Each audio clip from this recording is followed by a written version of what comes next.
My name is Alina Marsh, and at 71 years old, I watched my daughter-in-law point across my son's wedding reception, look a security guard directly in the eye, and say the words that would change everything for every single person in that room. Remove her, she doesn't belong here. I didn't argue, I didn't cry, I didn't make the scene she was clearly hoping for. I picked up my evening bag, smoothed the front of my jacket, and walked through those gilded doors with my head level and my breathing steady.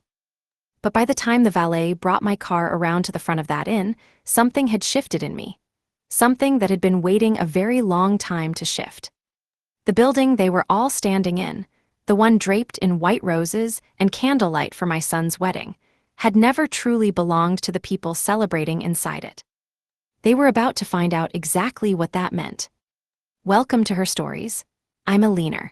And what I'm about to tell you is the story of a box I didn't open for 14 years, a trust my mother built with her own hands, and the night I finally stopped being the woman who walks quietly out of rooms that were always hers to begin with. If someone in your family has ever handed you your own coat and called it courtesy, stay with me. This one ends the way it should have started. Drop a comment, subscribe if you haven't, and let's go back to the beginning.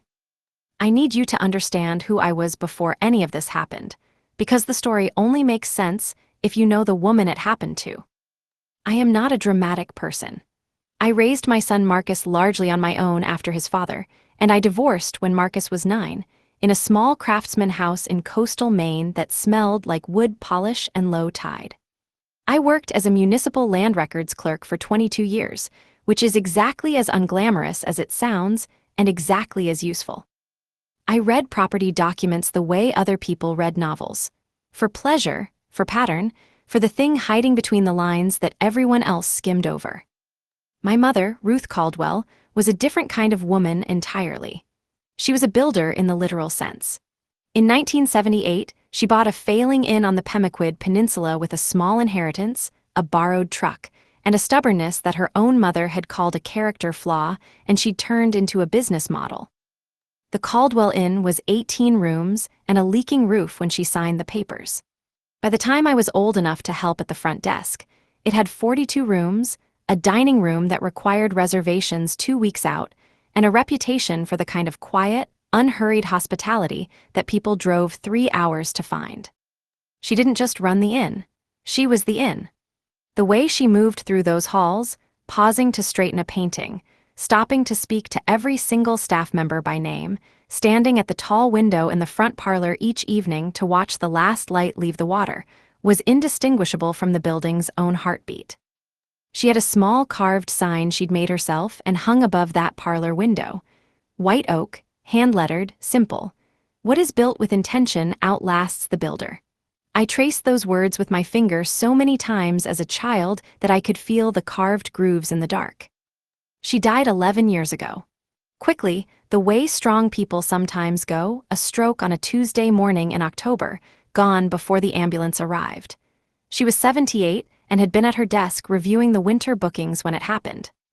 My son Marcus was 30 at the time. He'd been working in hospitality management in Boston, sharp and ambitious, and already the kind of man who filled a room by walking into it. After the funeral, he came back to Maine to help me sort through the estate, and he fell in love with in the way some people fall in love with a place, suddenly and completely, and without a single practical reservation. He stayed, he ran it, and within 2 years he was doing it brilliantly. I was proud of him in the way that catches in your throat when you try to say it out loud. Then he met Courtney. Courtney Langwell came from Portland money, the kind that's been sitting in the same accounts long enough to develop its own gravity. She was 32 when Marcus brought her home, beautiful in the precise, considered way of a woman who understood that appearance was information. She had a master's degree in marketing, an opinion about everything, and a warmth that was calibrated so perfectly to whoever she was speaking to that I didn't notice for almost a year that it was always calibrated, never simply felt.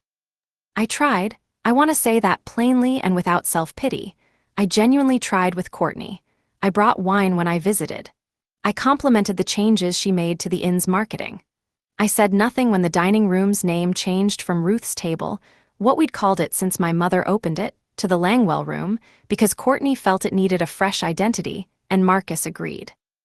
I said nothing when my mother's carved oak sign came down from above the parlor window for a renovation that took 4 months, and resulted in a framed print of abstract coastal art that cost $800 and said absolutely nothing to anyone. I said nothing when Courtney hired her younger sister, Jade, as the inn's events coordinator, a role that hadn't existed before, and that seemed to consist primarily of redecorating things and ordering monogrammed linens. I told myself I was being gracious. I told myself my mother's inn was my son's inn now, and his life was his own to build.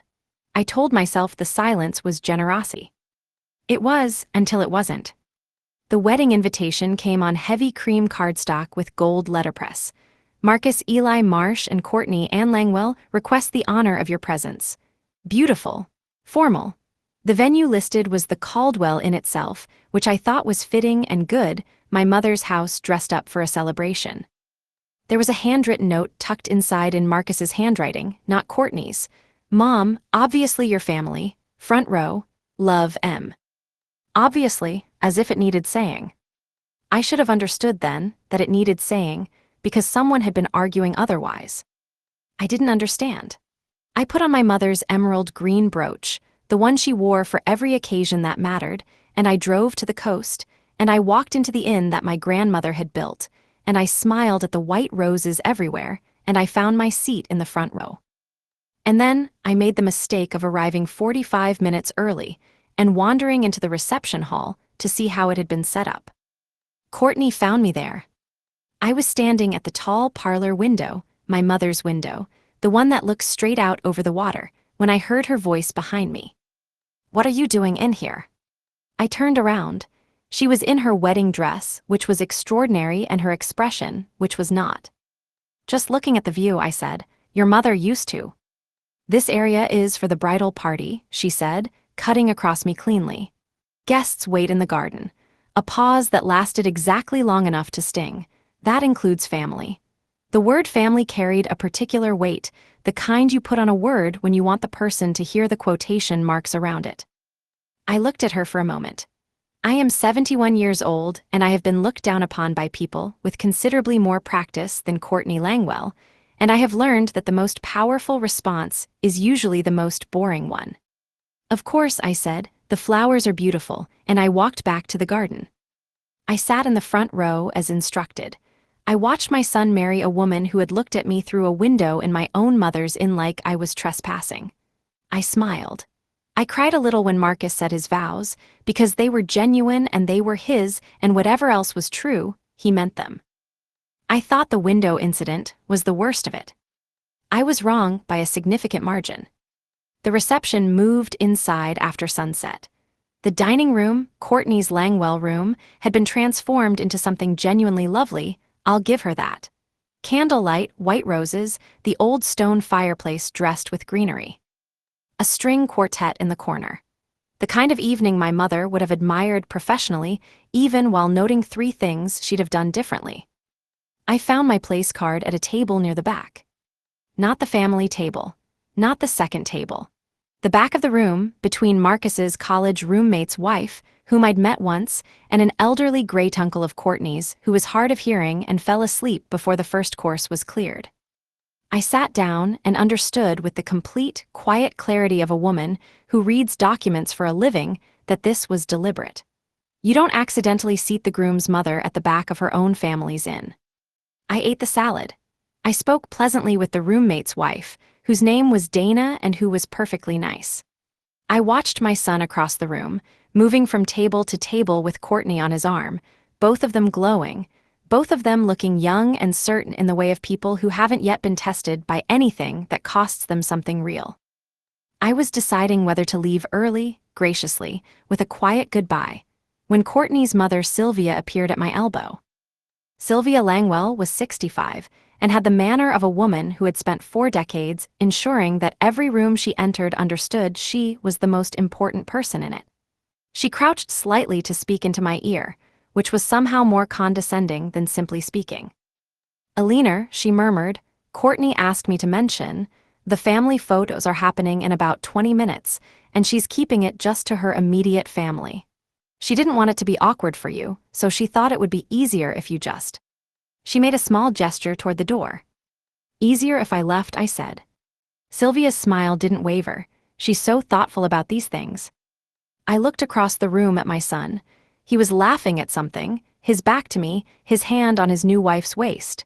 He hadn't looked my direction in 40 minutes. I was deciding whether to go find him, whether to interrupt the evening, whether this was the moment to say the thing that needed saying. When Courtney materialized on my other side, which told me Sylvia had been a distraction while Courtney positioned herself. She'd brought someone with her, a young man in a dark suit with a wire in his ear. The room didn't go quiet, not entirely, but the tables nearest us slowed their conversations the way a current slows near a bank. Courtney's voice was clear and carrying and perfectly controlled.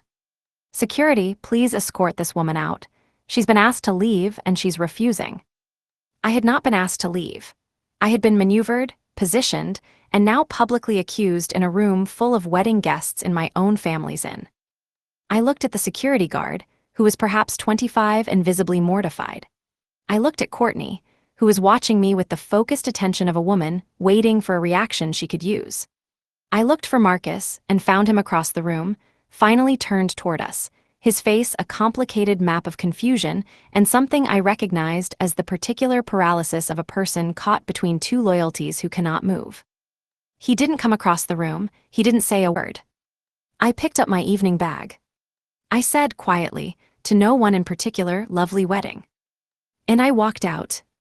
The night air off the water was cold and still and smelled like salt and low tide and everything my childhood had smelled like.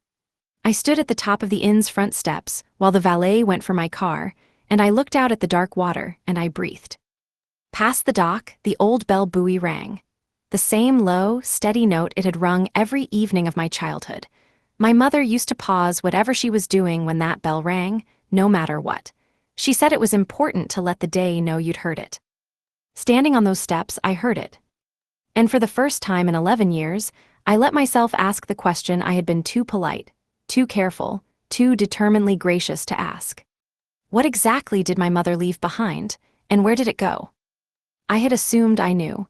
She'd left the inn to Marcus, the house to me, her savings split between us. My brother Thomas in Vermont had received a portion as well. The estate had been handled by her attorney, a quiet man named Howard Ellery, whom I'd trusted completely and never questioned. But standing on those steps, the bell still ringing across the water, I realized I had never actually read the documents. I had signed what Howard put in front of me at the table in his office 3 weeks after the funeral, numb and trusting, the way you sign things when grief has temporarily suspended your professional judgment. I was a woman who read land records for a living. I had not read my own mother's estate documents. My car came around, I tipped the valet, I got in. I didn't drive home. I drove to my mother's house, my house now, the Craftsman on the Ridge Road, and I went to the study, and I opened the filing cabinet I had not opened in 11 years. The documents were in a green accordion folder with her handwriting on the tab. Estate Ruth Caldwell, everything in order, the way she kept everything. My mother was not a woman who left things uncertain. I sat at the desk under the lamp, and I read. I read all of it, every page, the way I should have read it 11 years ago. It took me 2 hours. By midnight, I understood 3 things I had not understood before. The first was that my mother had not left the inn to Marcus outright. She had placed the property, the land, the building, all of it, into a revocable trust before she died, which had become irrevocable upon her death. The trust owned the real estate. Marcus's operating company leased it. The second was that the trust had named an independent trustee, a firm called Coastal Fiduciary Partners in Bath, Maine. And it had named me as the trust's sole beneficiary and successor trustee, with full powers vesting when I chose to assume them, which I had never done, because Howard Ellery had never explained to me that there was a choice to make, or perhaps had assumed I understood, or perhaps. And this thought arrived quietly and sat down to stay, had been guided by someone who preferred I didn't understand. The third thing was a sealed envelope at the back of the accordion folder, tucked under the divider tab, with my name on it in my mother's handwriting. Eleanor, when you're ready to look. She had known I might not look right away. She had known me that well. She'd put it where I'd find it when I finally went looking, which she'd trusted would happen eventually. I sat with the envelope in my hands for a long time before I opened it. I am 71 years old and I have not cried in front of anyone in several years, which is a habit of privacy rather than a lack of feeling. Alone in my mother's study at midnight with her handwriting on an envelope in my lap, I allowed myself to cry properly. The kind that doesn't have any dignity to it. The kind that's been waiting in a drawer for 11 years. When it passed, I opened the envelope. My mother's letter was 2 pages, written in the blue fountain pen she used for important things. Her handwriting was exact and unhurried, the handwriting of a woman who said what she meant and didn't revise. Eleanor, she wrote, if you're reading this, something happened that I suspected might happen eventually. Someone made you feel like a guest in a house that's yours. I know you. I know how long you'd wait before you'd look. I left this where you'd find it when you were finally done being polite about it. The inn is yours. Not to live in necessarily, not to run if you don't want to. But it is yours in the legal sense that actually protects you. I built it that way on purpose because I watched your grandmother lose everything she built to people who let her work herself tired and then called what she made their own. I wasn't going to let that happen to what I built for you. The trust holds the property. Coastal Fiduciary has been waiting for you. Howard has the contact. I left $22 million in the trust reserve because I didn't want you to ever have to mortgage the land the way I once did, and I didn't want anyone else to be able to do it either. Marcus is a good man and I love him, but good men in love with the wrong people sometimes rent out their mother's silences without realizing what the lease costs. Don't be angry with him. Just stop letting it be free. The last thing, there is a covenant in the operating lease. Find it. Page 41. I wrote it there myself, and I made Howard put it in plain language so no one could argue about what it meant. Your grandmother's sign belongs above that window. Don't let anyone tell you the walls belong to whoever painted them last. All my love, Mom. I folded the letter carefully along its original creases and held it against my chest for a moment. Then I picked up the phone and called Coastal Fiduciary Partners. It rang twice. A woman answered, awake and unhurried, as though the hour were perfectly reasonable for this particular call. Coastal Fiduciary, this is Margaret Home. My name is Eleanor Marsh, I said. My mother was Ruth Caldwell. I think you've been waiting for me. A pause, and then something warm moved through her voice. Mrs. Marsh, asterisk, she said. I was beginning to wonder if I'd ever hear from you. Your mother was very specific that I wait. She said you'd come when you were ready and not a moment before. I'm ready, I said. I know, Margaret said. I heard what happened at the wedding. I blinked. How? Small Coast, she said simply. Come in the morning, I'll have everything on the table.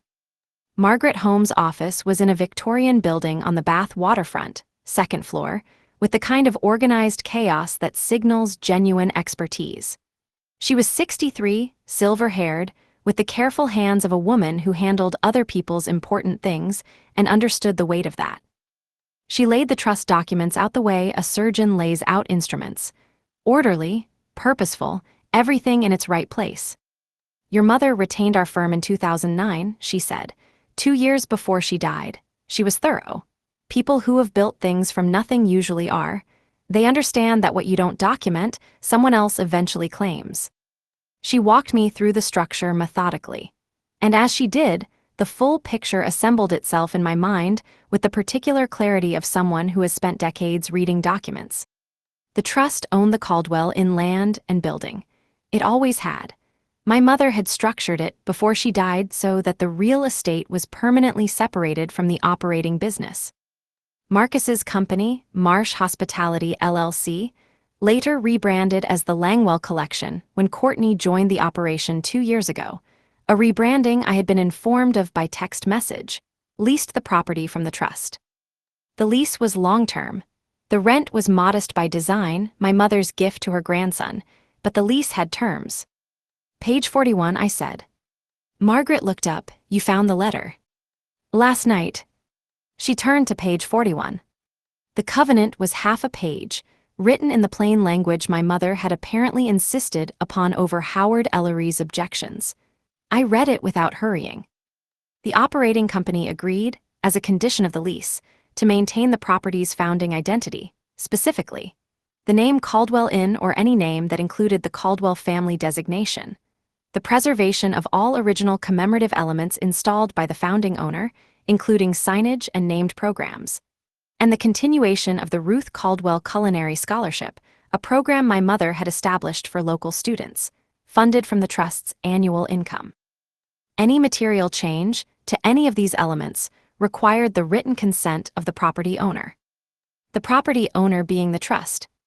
The trust being, as of my assumption of the successor trusteeship, me.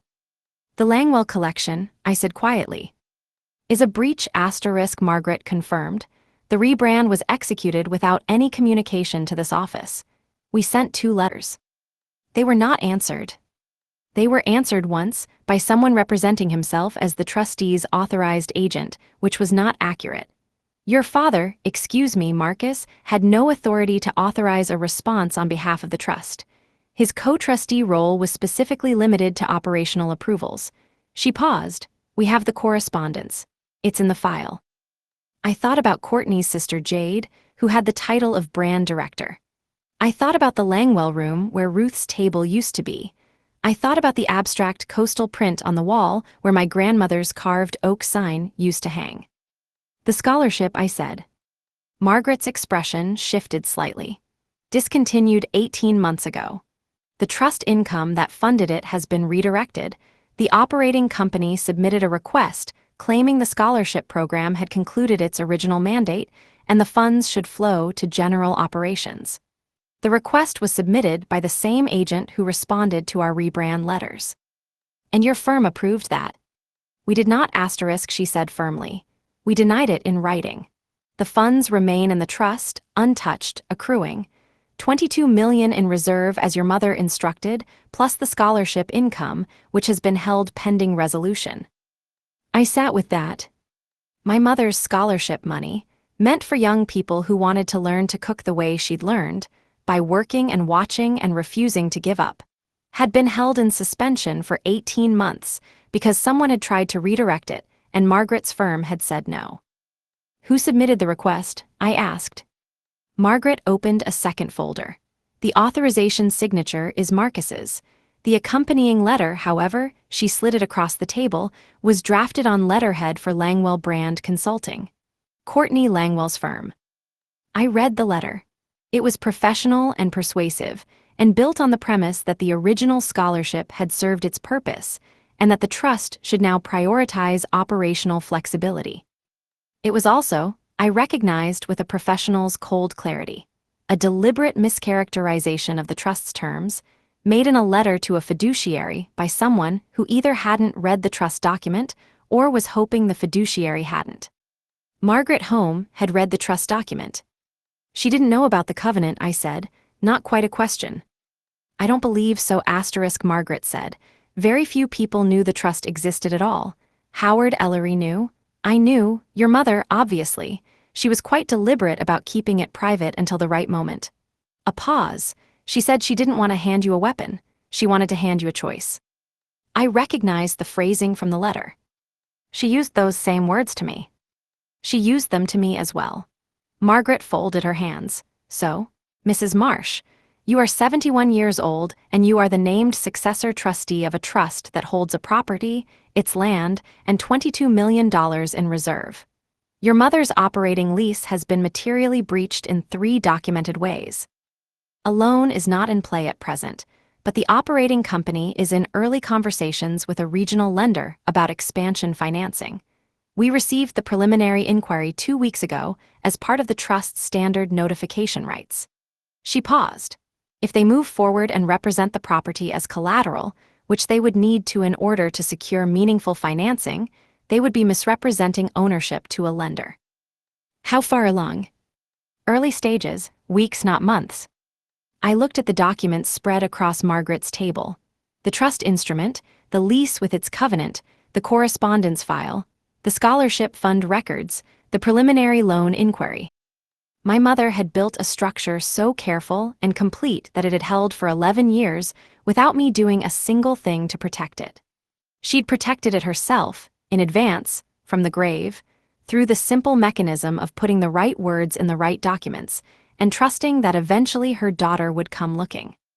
"Tell me how I assume the trusteeship," I said, "all of it, and tell me what happens to the lease when I do."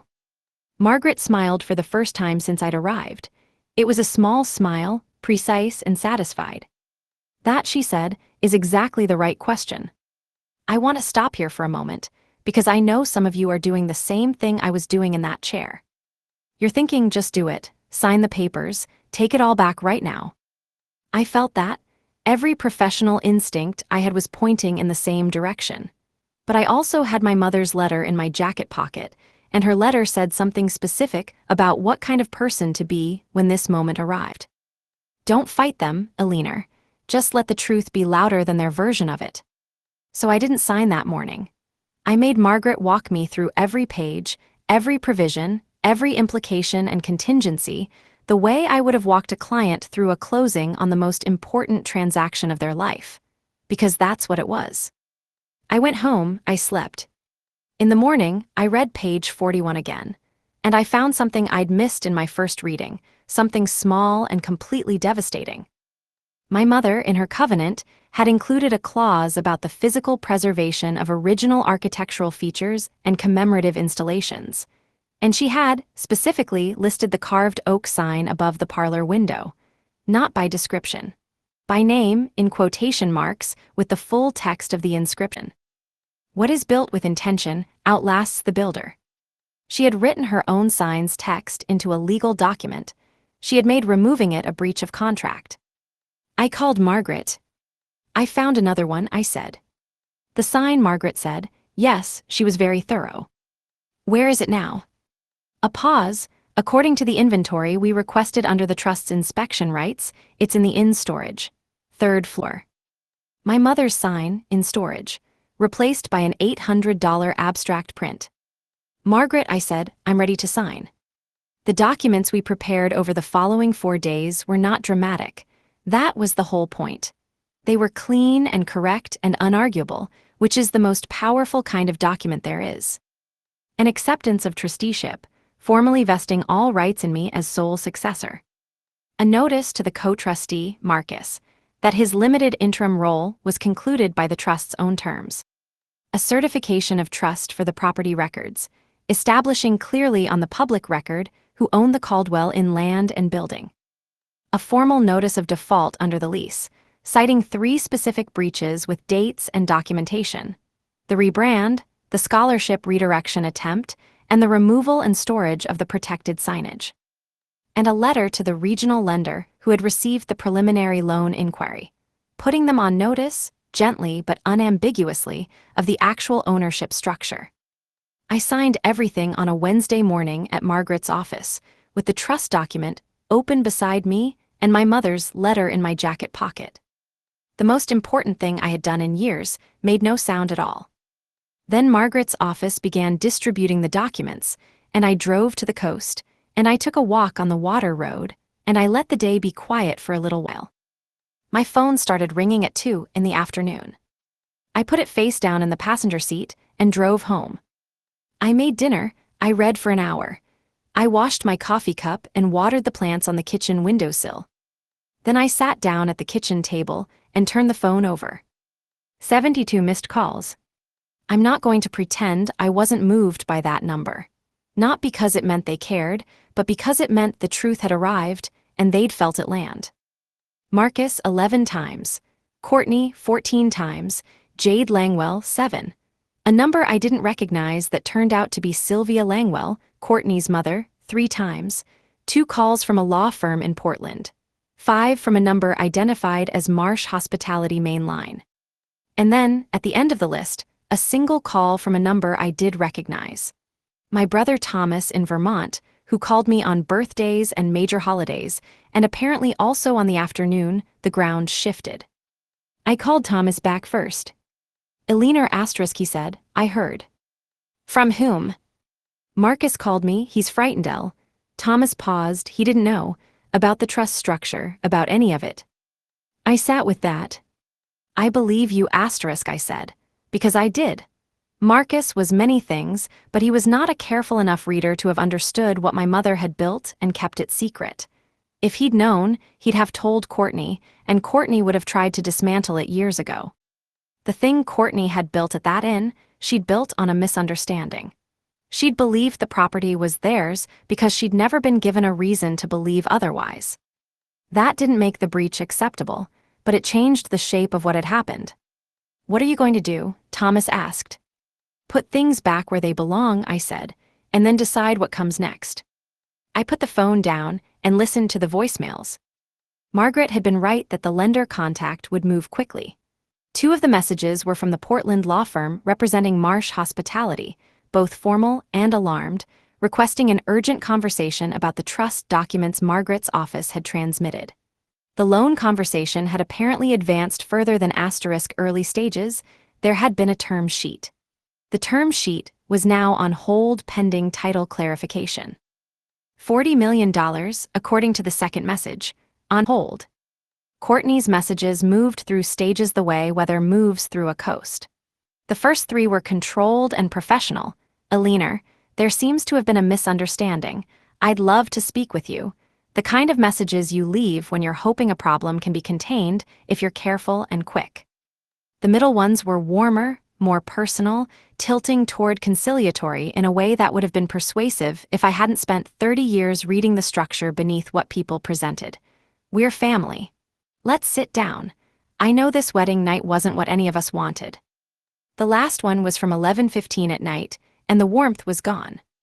"You have no idea what you've done. That loan was going to fund an expansion that would have tripled the value of that property. We were doing something with it. You've destroyed 18 months of work because you couldn't let go of a building that hadn't been relevant to your life in over a decade. We will challenge this trust in court, and we will win, and you will have spent whatever years you have left fighting your own son over a piece of real estate your mother used as a control mechanism. I hope it was worth the vindication." I listened to it twice. Then I listened to Marcus's last message, which came at 11:47. "Mom," his voice was quiet and tired and younger than his age. "I don't know everything that happened. I don't think I understood what I signed up for when Courtney got involved in the business. I keep thinking you drove 3 hours to be at my wedding and ended up a long one. I'm sorry about the seating. I'm sorry about, just call me Mom, please." That message I played twice also, for different reasons. I put the phone on the charger and went to bed.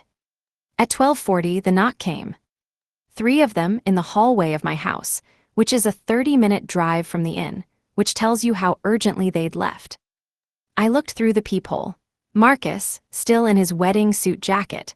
Courtney in a coat over what looked like the dress she'd worn at the reception, Jade behind them on her phone. I opened the door. "Mom," Marcus's face was complicated in the way that faces are when a person has been frightened and relieved simultaneously. I tried to call. "I know," I said, "come in, all of you." That surprised them. They'd come for a confrontation, and I'd offered a kitchen. Courtney stepped inside last, with the careful composure of a woman reassembling herself on the move. The trust documents were on the kitchen table. I had left them there on purpose. Marcus saw them and stopped. "You've been to the fiduciary," he said. "Your grandmother left me some documents to find," I said. "I found them. 11 years late, but I found them." Courtney moved to speak. I held up one hand, not sharply, just clearly. "Let me finish." She stopped. "I'm not going to explain to you the legal structure, because Margaret's office has sent your attorney everything they need. The property belongs to the trust, which means it belongs to me. The lease your company holds is in default on 3 separate covenants that your grandmother wrote into it herself before she died." I looked at my son. "Marcus, did you know the trust existed?" He shook his head slowly. "Ellery told me the inn was in an estate structure. He said it transferred to me at a modest administrative lease. I never asked what the structure actually was." "Neither did I," I said. "For 11 years, that's on both of us." I looked at Courtney. "You rebranded my grandmother's inn and named it after yourself." She opened her mouth. I'm not asking, I said. I know. I have the fiduciary's correspondence file. You redirected scholarship funds that were established in my mother's name for local students, and when Margaret's firm said no, you submitted a second request with Marcus's signature. I paused. Did he know what he was signing? A silence. Marcus turned toward his wife with the expression of a man who was doing arithmetic he didn't want to finish. Courtney's composure slipped slightly, then recovered. The scholarship had run its course. The money was sitting there and the business needed. It's not business money, I said. It never was. It's trust money, protected. My mother wrote it that way specifically so that no one could touch it for operational use. I kept my voice even. She saw this coming, Courtney, not you specifically. She saw the shape of it. Someone would come in who'd decide that what Ruth Caldwell built was a resource to be managed rather than a legacy to be honored. She wrote the protections in plain English and had them witnessed, and she trusted that eventually her daughter would come read them. I came 11 years later than she probably expected. I looked at both of them, but I came. Jade had stopped being on her phone. The kitchen was very quiet. The loan can't close, I said. The lender has the trust documents now. They won't advance financing against collateral the borrower doesn't own. Your expansion is on hold indefinitely until the ownership question is resolved, which it is in those documents on this table. I let that sit. That's not a threat. That's just what's true. Courtney sat down. It was the first unrehearsed thing I'd seen her do. What do you want? She asked, and for the first time her voice was simply tired. Not strategic, tired. I thought about my mother's letter. I thought about the watcher and the bell and the sign in storage on the third floor. What I want, I said, is my grandmother's name back on that inn. The Caldwell Inn. Not the Langwell collection, not the Marsh property, not anything else. The name she started with. I paused. I want the scholarship reinstated and funded, starting with students who should have received it in the last 18 months. I want the sign above the parlor window, where she put it. And the lease? Marcus asked quietly. The lease can continue, I said. At fair market terms, which are higher than your grandmother set them because she was being generous. If you want to keep running the inn, you can, under her name. Under her terms? I looked at my son. She left you a beautiful inn to run, Marcus. She left it to you in good faith because she loved you. I'd like you to be able to keep doing that. Courtney's head came up, and if we don't agree? Then the default notice proceeds, the lease terminates for cause, and I bring in a hotel management group who will run it professionally under the Caldwell name. Either way, I said simply, the name goes back on the wall. The kitchen held that for a long moment. Then Marcus said, quietly, Mom, the seating at the reception, I didn't. I know, I said. And the window, Courtney told me you'd been. Marcus, I looked at my son, this man I raised in a small craftsman house on the coast, this man who had loved my mother's inn enough to leave his career for it. We have time to talk about all of that. Not tonight. He nodded. His eyes were wet. He looked like he was 9 years old, and I had to look away for a second. Courtney stood. She straightened her coat with the automatic precision of a woman whose composure is a garment she puts on every morning and will put on again tomorrow regardless of tonight. I'll have our attorney call Margaret in the morning, she said. That's fine, I said. They filed out. Jade first, then Courtney, then Marcus, who paused in the doorway and turned back. Grandma Ruth, asterisk, he said. She planned all of this, didn't she? Down to the page number, I said. He almost smiled. She was something.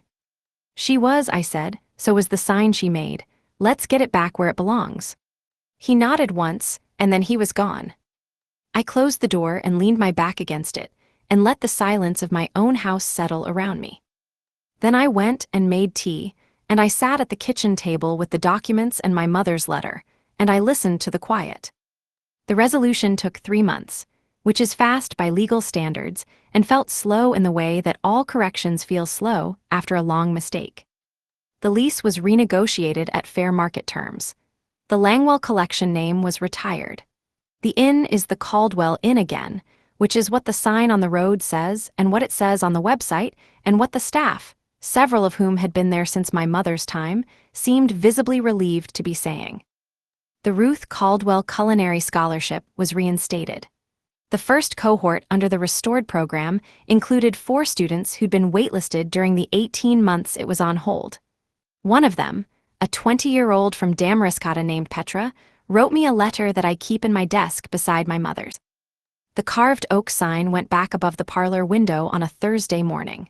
The maintenance man who rehung it, a 60-year-old named Gil who'd done maintenance at the inn since before I was grown, ran his hand over the inscription when it was level and said, "There she is." He meant my mother. I knew what he meant. The loan fell away completely. Without the property as valid collateral, the expansion project had no financing structure. Courtney's brand consulting firm is no longer contracted with the inn. Jade Langwell's events coordinator role ended when the new lease was signed.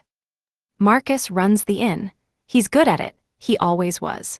We speak on the telephone now on Sunday evenings, which is something we haven't done regularly in several years. He hasn't said everything that needs saying yet. Neither have I. We're getting there.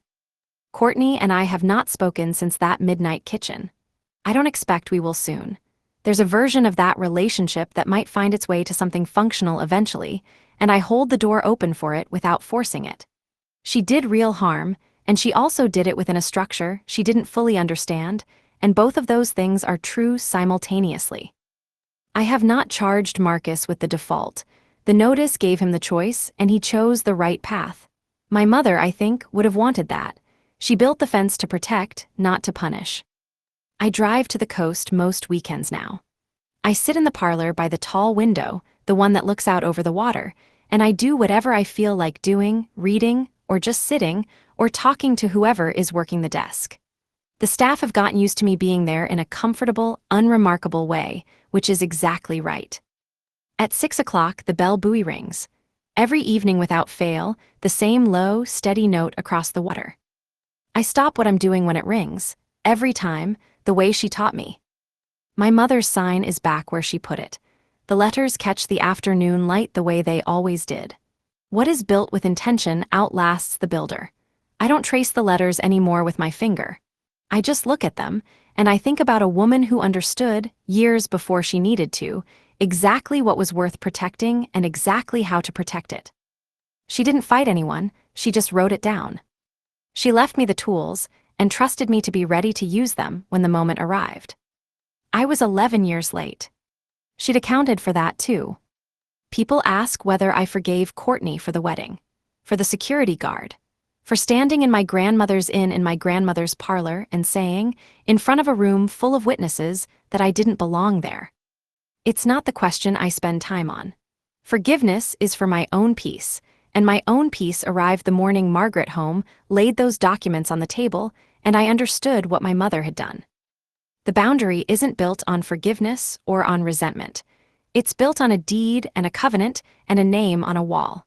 On knowing clearly what is mine and refusing to pretend otherwise to make someone else more comfortable. Here is what I learned. Sitting on those front steps with the cold off the water and my mother's inn lit up behind me, and a security guard's hand still warm on my sleeve. The people who take what isn't theirs almost never announce it. They rename things gradually. They redirect things quietly. They move a sign to storage and replace it with something that costs $800 and says nothing. They do it one small piece at a time, and they count on you being too gracious, too grief-worn, or too far away to notice until the taking is finished and the story has been revised. Notice. Read the documents. If you sign things in grief without reading them, go back and read them now. If someone handles all the paperwork in your family and you've never seen what's in it, ask.